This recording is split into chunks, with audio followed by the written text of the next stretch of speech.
Right now, at this exact moment, something is shifting in the spiritual realm that most people will never understand.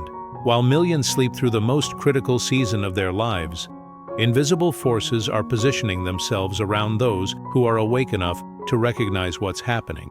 The question isn't whether you're worthy of this divine attention, it's whether you're brave enough to accept it.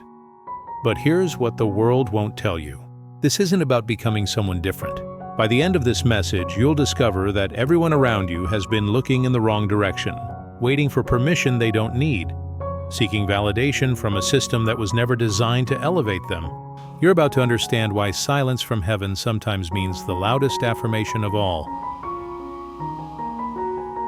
Welcome back to God's Message Today channel, where we translate the language of angels into the reality of your everyday life. If you're new here, I want you to know that you've arrived at exactly the right moment. There are no accidents in the kingdom of God. Before we continue this life-altering message, I need you to do something powerful. Comment below right now, "I receive." Just those two words. This isn't about superstition. It's about declaring your openness to what heaven wants to pour into your spirit.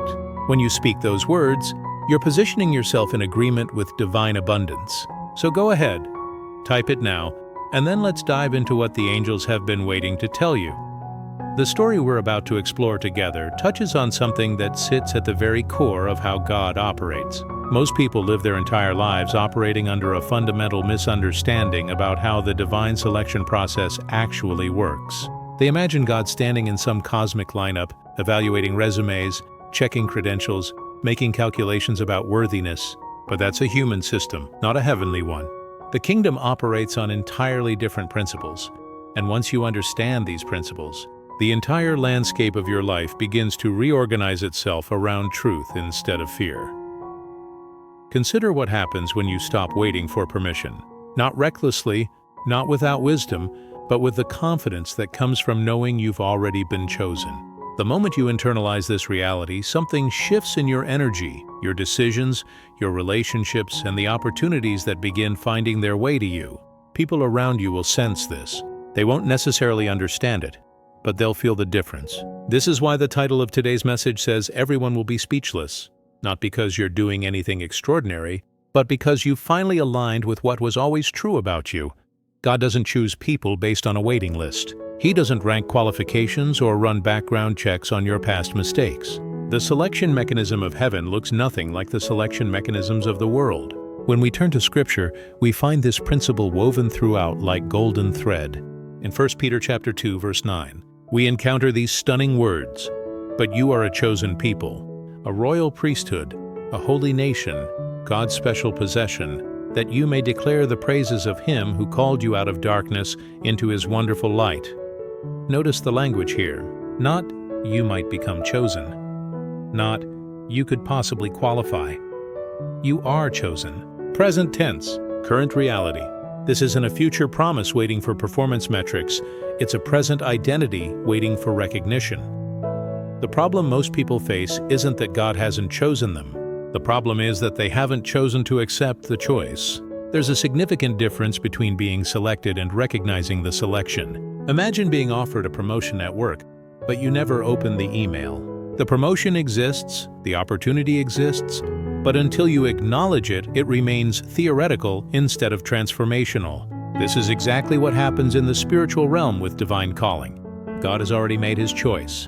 The question is whether you'll step into agreement with it. Think about what happened with Gideon. He was hiding in a winepress, threshing wheat in secret, terrified of the Midianites, when the angel of the Lord appeared to him and said, "The Lord is with you, mighty warrior." Gideon's response was essentially, "Me? Have you got the right person?" But notice that the angel didn't argue with him about his qualifications. The angel called him what he would become the moment he chose to believe it. And remarkably, that's how the selection works. God identifies your potential, calls it forth, and then watches to see if you'll have the courage to align with it. This is in Judges chapter 6, verses 11 through 12.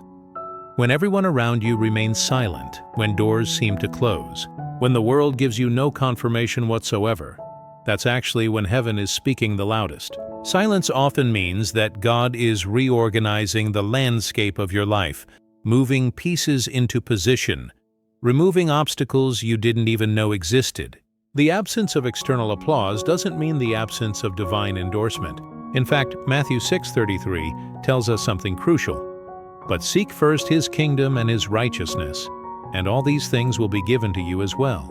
Notice what comes first, not the seeking of approval, not the accumulation of credentials, but the alignment with kingdom principles. Everything else follows naturally from that primary choice. One of the most liberating truths about divine selection is that it transcends timing. We live in a world obsessed with speed, with results, with immediate gratification. We want to know right now whether we've been chosen, whether we're on the right path, whether our calling is legitimate. But God operates in a different economy. Isaiah 43:19 reveals this beautifully. See, I am doing a new thing. Now it springs up. Do you not perceive it? I am making a way in the wilderness and streams in the wasteland. The angels would whisper to you, the new thing God is doing in your life is already in motion. You don't have to create it. You don't have to force it. You simply have to recognize it and say yes. People become speechless when they witness someone walking in unshakable confidence about their own purpose. This confidence isn't arrogance, it's clarity. It's the difference between someone who knows their value because they've been validated by the world versus someone who knows their value because they've been validated by eternity. The second person moves differently, they speak differently, they make different choices, and everyone around them feels the weight of that difference. This is why Proverbs 18:12 states, "Before a downfall, the heart is haughty, but humility comes before honor." True honor, the kind that lasts, the kind that transforms lives, comes from a position of humility about yourself and authority in your calling. Let's be clear about something that most spiritual teachings miss. Being chosen doesn't make your life easier. It makes your life more authentic. It doesn't eliminate struggle. It transforms your relationship with struggle. When you understand that you've been selected for something larger than yourself, obstacles become opportunities for growth rather than signs that you've been rejected. Jeremiah 29:11 tells us something that people quote often but rarely understand deeply. "For I know the plans I have for you, declares the Lord, plans to prosper you and not to harm you, plans to give you hope and a future." These plans exist. They're not contingent on your performance. They're contingent on your willingness to step into them. Here's where the narrative shifts into something even more powerful. The people who are most threatened by your elevation are often the people you're closest to, not because they're bad people, but because when you begin to embody your true calling, it exposes the places where they've settled for less. This is the dynamic that creates those moments of being speechless, not necessarily positive shock, but shock. The shock of witnessing someone break free from the collective agreement that everyone should remain small. The shock of watching someone refuse to participate in their own diminishment. In Matthew 10:34-36, Jesus actually addresses this directly. "Do not suppose that I have come to bring peace to the earth. I did not come to bring peace but a sword. For I have come to turn a man against his father, a daughter against her mother, a daughter-in-law against her mother-in-law. A man's enemies will be the members of his own household." This doesn't mean creating conflict. It means that when you choose authenticity, you will inevitably be in tension with inauthenticity, even if that inauthenticity exists in your closest relationships. Understanding this in advance protects you from making the fatal mistake of shrinking yourself to comfort the people around you. Angels don't suggest you do this. In fact, they're whispering exactly the opposite. They're saying, your job isn't to make other people comfortable with your gifts. Your job is to steward your gifts faithfully. When you choose yourself, not selfishly, but in the sense of choosing your true calling over the expectations of others, something remarkable happens. You begin to attract people who are also choosing themselves. You create space for authentic connection instead of codependent arrangement. The silence you experienced before, the sense of invisibility, the feeling of being overlooked, transforms into a different kind of silence. The silence of peace, the silence of alignment, the silence of knowing you're exactly where you're supposed to be, doing exactly what you're supposed to be doing. This is the selection that the angels are speaking about. It's not random. It's not based on luck or family connections or external advantages. It's based on something much more fundamental. Your willingness to say yes to the life that was designed for you before the foundation of the world. Ephesians 1:4 tells us precisely this. For he chose us in him before the creation of the world to be holy and blameless in his sight. Before creation, before your birth, before any of your accomplishments or failures, before the world had any opinion about you, the selection was already made. The practical implication of this is staggering. It means you can stop auditioning. You can stop waiting for someone to give you permission. You can stop gathering more credentials, hoping they'll finally be enough. Because enough isn't the metric. Alignment is the metric. When you're aligned with your purpose, when you're operating from the foundation of knowing you've been chosen, the results speak for themselves. And the people around you don't need to understand it. They just recognize it. Think about what shifts in your daily decisions when you truly internalize this truth. When you're making career decisions, you're not asking, will this make me seem successful to others? You're asking, does this align with my calling? When you're navigating relationships, you're not asking, will this person accept me as I am? You're asking, does this relationship support mutual growth and authenticity? When you're facing criticism or rejection, you're not collapsing into shame. You're asking, is this feedback valuable, or is this just someone else's fear projected onto me? The entire infrastructure of how you move through the world reorganizes around truth instead of fear.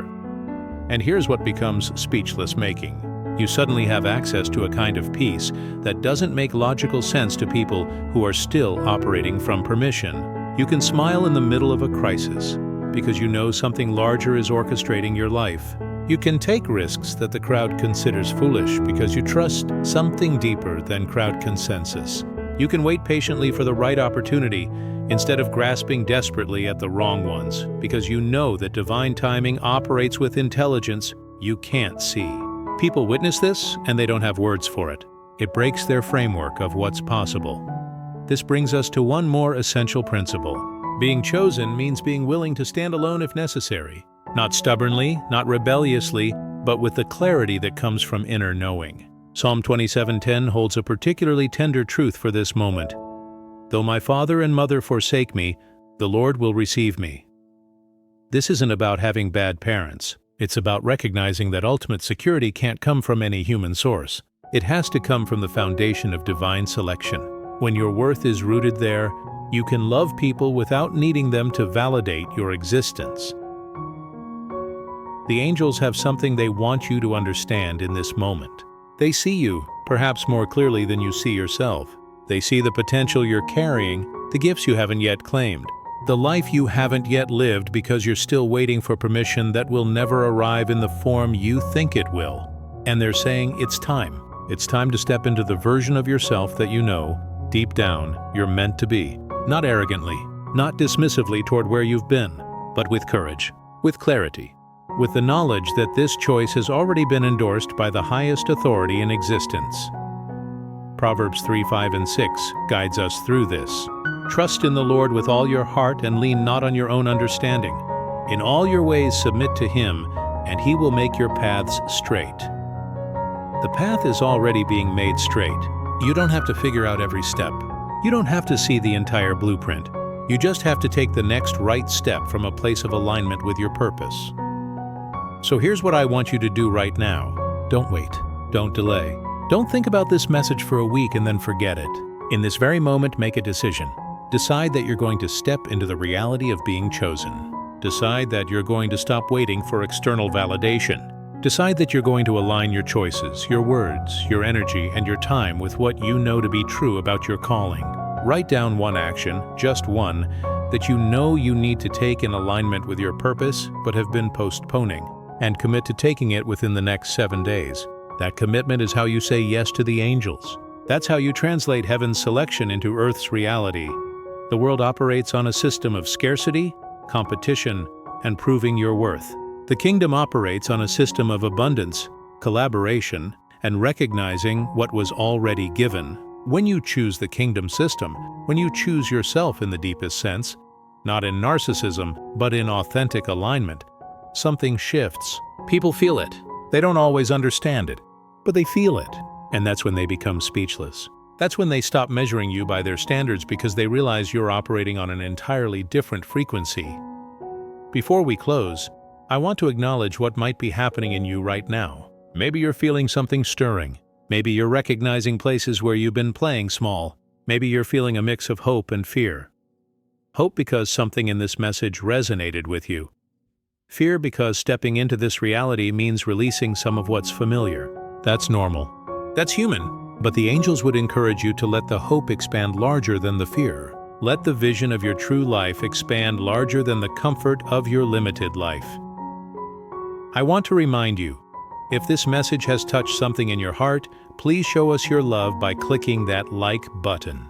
Your engagement helps us reach more people who need to hear that they've been chosen. And I'm asking you to comment below with a faith-based declaration. Write "blessed and ready" if you're ready to step into this truth. Write "I choose me" if you're committing to alignment with your calling. Write whatever resonates with your spirit, but speak it into existence.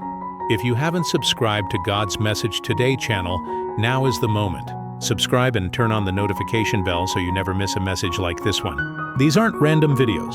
Each one is crafted to meet you exactly where you are and move you toward where you're meant to be. We're building a community of people who are awake to their own power, aligned with their purpose, and walking in the fullness of being chosen. You belong in that community, and if you truly love what we're doing here, if these messages are transforming your life, we'd be incredibly grateful for your support. Whether it's a super thank you, a donation, or simply sharing this video with someone who needs to hear it, your support allows us to keep bringing these messages to the people who are ready to receive them. You're not just supporting a channel, you're supporting a movement towards spiritual awakening and authentic living. Here's the closing truth. Everyone will be speechless when they watch you finally choose yourself. Not because you're doing anything unusual, but because you're doing what only you can do. You're being who you were created to be. You're walking in the fullness of being chosen, and that's the most powerful thing anyone can witness. So go forward from this moment knowing that you are selected, you are worthy, and this is happening now. Share this video with your family and friends. Come back soon for more messages like this. Click that notification button, and remember, the angels are with you and they're cheering you on.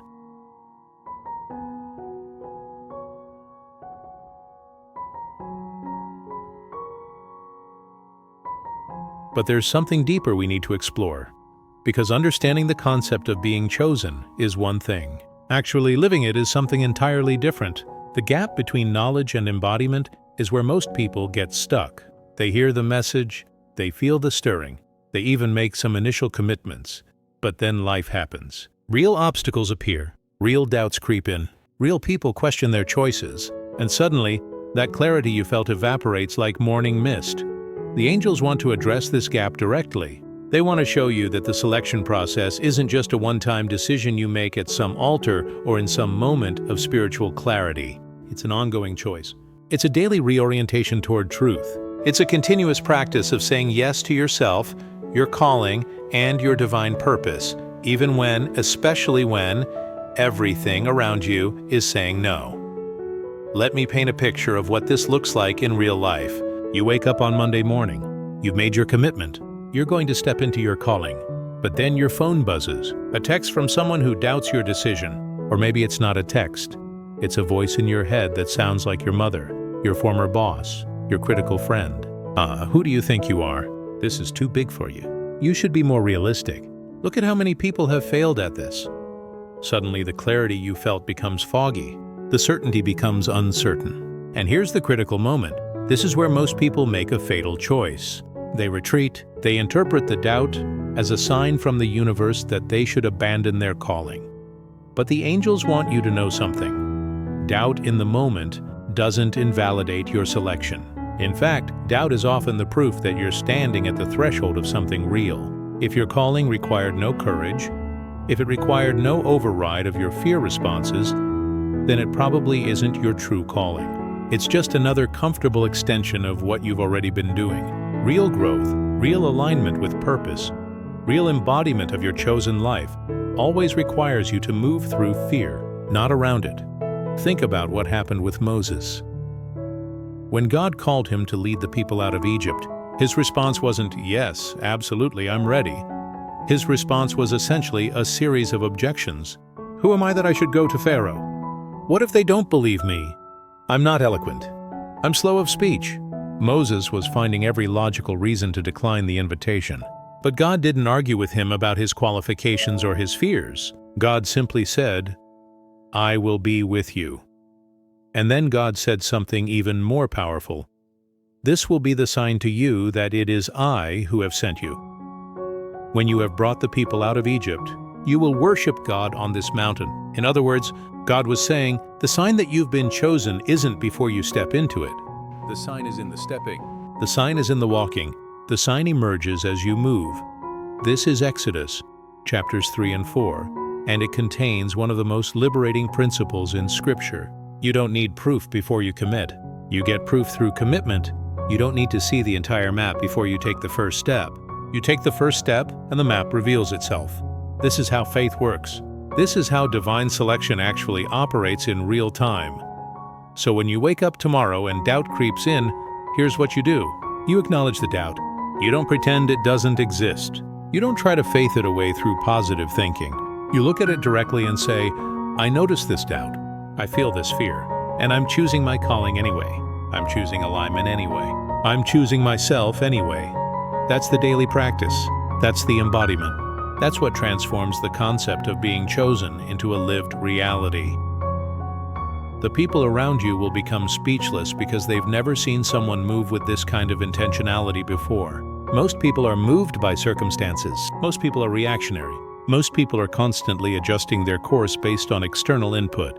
But when they watch you move with purpose, with intention, with the quiet confidence that comes from internal alignment, it breaks their framework. It makes them question their own choices. And yes, for some people that will feel threatening. For others it will feel inspiring. But either way, it will be impossible to ignore. Now let's talk about something that the spiritual industrial complex doesn't want you to understand. When you choose yourself, your authentic self, your true calling, your aligned life, you're not choosing selfishness. You're actually choosing the opposite. You're making space for genuine contribution. You're removing yourself from the position of needy supplicant and placing yourself in the position of generous giver. Think about it this way. If you're always trying to figure out if you're worthy, always questioning if you're allowed, always seeking permission and validation, what do you have left to give to others? You're operating from a deficit. You're running on empty. You're trying to pour from an empty cup. But when you've made peace with the fact that you've been chosen, when you've aligned with your calling, when you're operating from the foundation of inherent worth rather than earned worth, something shifts. You have overflow. You have abundance. You have something genuine to offer because you're no longer desperately seeking confirmation. Luke 6:45 puts this beautifully. "For the mouth speaks what the heart is full of. The good man brings good things out of the good stored up in his heart, and the evil man brings evil things out of the evil stored up in his heart." When your heart is full of alignment, of purpose, of peace, that's what flows out of you, and that becomes magnetic. The angels are pointing to something that most spiritual teachings touch lightly, but don't really explore.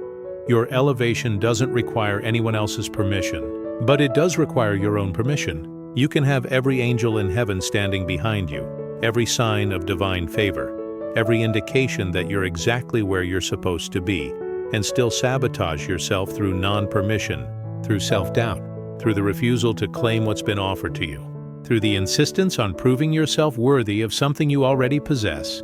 This is why Romans 12:2 is so transformative. Do not conform to the pattern of this world, but be transformed by the renewing of your mind. Then you will be able to test and approve God's good, pleasing, and perfect will. The pattern of this world says, earn your worth, prove yourself, accumulate credentials and accomplishments, get everyone's approval. Then finally you can rest. But that's a pattern that never ends. That's a race that has no finish line. The biblical pattern is different. The biblical pattern says, be transformed by the renewing of your mind. In other words, change the foundation from which you're operating. Stop accepting the world's definition of worth and start accepting God's definition. And from that new foundation, you'll suddenly recognize what was always true about your calling. Here's a practical question. What is one area of your life where you've been waiting for permission that you don't actually need? Maybe it's permission to pursue a different career path. Maybe it's permission to leave a relationship that's been draining you. Maybe it's permission to create something, a business, art, a written work that you've been sitting on. Maybe it's permission to take better care of yourself, to prioritize your health, to invest in your own growth. The angels want you to notice these places, because that's where the real selection begins to take physical form. And here's the thing that's important to understand about the people who will become speechless. Some of them will become speechless because they're inspired. Some of them will become speechless because they're disturbed. Some of them will become speechless because they don't understand what just happened. But all of them will recognize that something has shifted, and that recognition alone is powerful. It creates a ripple. It gives others permission to question whether they too have been settling, whether they too have been waiting for permission they don't need, whether they too have a calling that's been asking to be claimed. Think about the story of the woman caught in adultery in John 8. The religious establishment had already written her story. They had judged her. They had prepared her punishment. They had decided what she was and what she deserved. But then Jesus entered the story and changed everything with one question. Has no one condemned you? And when she said no one had, he said, then neither do I condemn you. Go now and leave your life of sin. Notice what happened there. He didn't dispute the facts of her situation. He didn't pretend she hadn't done wrong. What he did was interrupt the narrative of shame and condemnation. He offered her a new story. He offered her the possibility of a different future. That's what accepting your selection does. It interrupts the old narrative. The narrative that said you were broken, limited, unworthy, too late, too flawed, too much, not enough. It interrupts all of that and offers you a new story. A story where you were chosen before time began. A story where your calling isn't contingent on your past. A story where your worth isn't determined by your performance. That interruption, that shift in narrative, is what makes people speechless. Because once you start operating from that new story, everything about you changes. Your posture changes. Your voice changes. Your decisions change. Let's be specific about what this looks like in the next 30 days. The angels are offering you a challenge. And this isn't about proving anything to them. This is about proving something to yourself. For the next 30 days, commit to making one choice per day from the foundation of your selection, rather than from the foundation of your self-doubt. One decision per day made from alignment rather than from fear. One action per day taken in honor of your calling rather than in honor of other people's expectations. Day 1. Maybe it's speaking up in a meeting when you would normally stay silent. Day 2. Maybe it's having a conversation you've been avoiding. Day 3. Maybe it's starting the project you've been putting off. Day 4. Maybe it's setting a boundary you've been too afraid to set. Day 5. Maybe it's investing in something that serves your growth. These don't have to be massive decisions. They just have to be aligned. They just have to come from the place where you're saying yes to yourself. And here's what's going to happen. By day 15, you're going to notice something. Your energy is different. People are responding to you differently. You're having fewer internal arguments with yourself. By day 30, you're going to look back and barely recognize the person you were 30 days ago. The person who was still asking for permission. The person who was still waiting for someone else to validate their existence. That person will seem like a different version of you, because they are. You will have transformed yourself through the consistent practice of saying yes to your selection. This is where the power lies, not in some grand moment where everything changes, but in the daily choice, the daily practice, the daily embodiment of the truth that you've been chosen. Hebrews 12:1 speaks to this. Therefore, since we are surrounded by a great cloud of witnesses, let us throw off everything that hinders and the sin that so easily entangles. And let us run with perseverance the race marked out for us. Notice the language. The race that's been marked out for you. Not a race you have to create. Not a race you have to figure out. A race that's already been marked. Your job is to run it with perseverance. And perseverance isn't about being perfect. It's about consistency. It's about getting back up when you fall. It's about continuing to move forward, even when the going gets difficult. It's about not abandoning your calling just because the first attempt didn't work out. It's about understanding that every setback is actually setting you up for something larger than you could have arranged on your own. Think about what Peter did after he denied Jesus 3 times. He had failed spectacularly. He had proven himself unworthy by his own measure.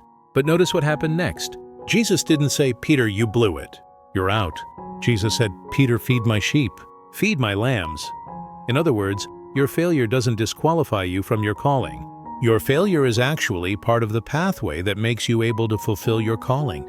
This is in John 21, and it's one of the most redemptive passages in Scripture.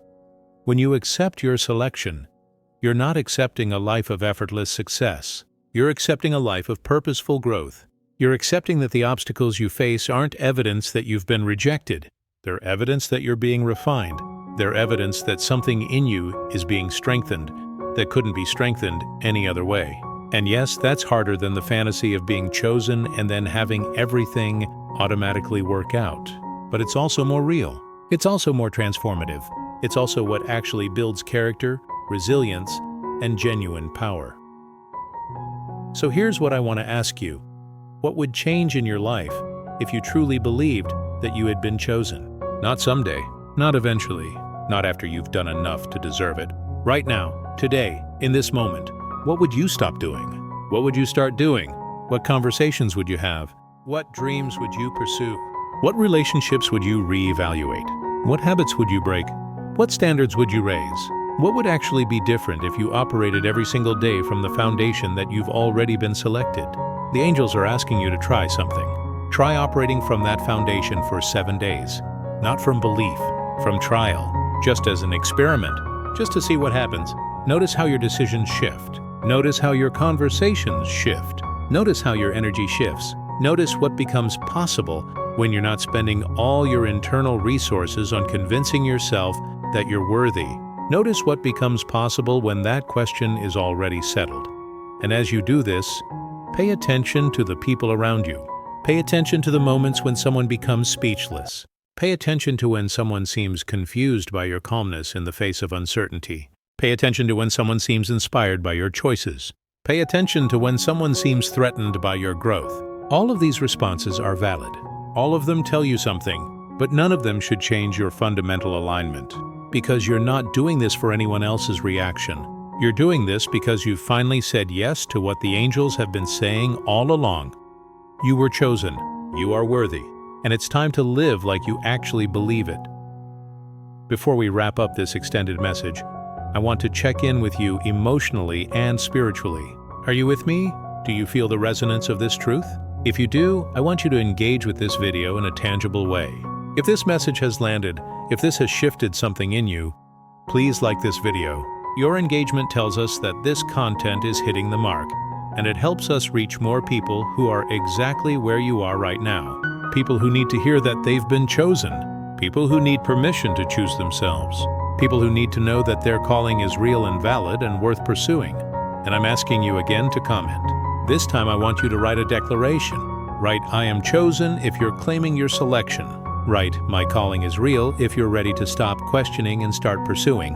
Write, "I believe in me," if you're finally ready to choose yourself. Whatever resonates with your spirit, write it. Because the act of writing it, the act of declaring it publicly, the act of committing it to digital record, that matters. That's a moment of transformation. That's you saying yes to the angels and to yourself. If you haven't already subscribed to God's Message Today channel, now is truly the moment. Subscribe right now and turn on that notification bell. We post new messages regularly, and each one is designed to meet you where you are and move you toward your highest self. This is a community of people who are awake to their calling, aligned with their purpose, and walking in their selection. You belong here, and we want you to be here for every message. And if this channel is genuinely serving your spiritual growth and transformation, if these messages are making a real difference in your life, we would be deeply grateful for your support. Whether it's a super thank you, a donation, or simply sharing this video with someone who needs to hear it, your support allows us to keep creating these messages for the people who are ready to receive them. You're not just supporting a channel, you're supporting a spiritual movement. You're supporting the awakening of people to their own power and purpose. Here's the closing truth that the angels want to leave with you. Everyone will be speechless when they watch you finally choose yourself. Not because you'll be doing anything they haven't seen before, but because you'll be doing it with such clarity and conviction and peace. You'll be walking in the fullness of being chosen, and that is the most magnetic, most inspiring, most transformative thing anyone can witness. So go forward from this moment with your head held high. Go forward knowing that you've been selected. Go forward knowing that your calling is real. Go forward knowing that it's time. Share this video with your friends and family. Come back for more messages like this. Click that notification bell so you never miss what we're sharing. And remember, the angels are with you every single step of this journey.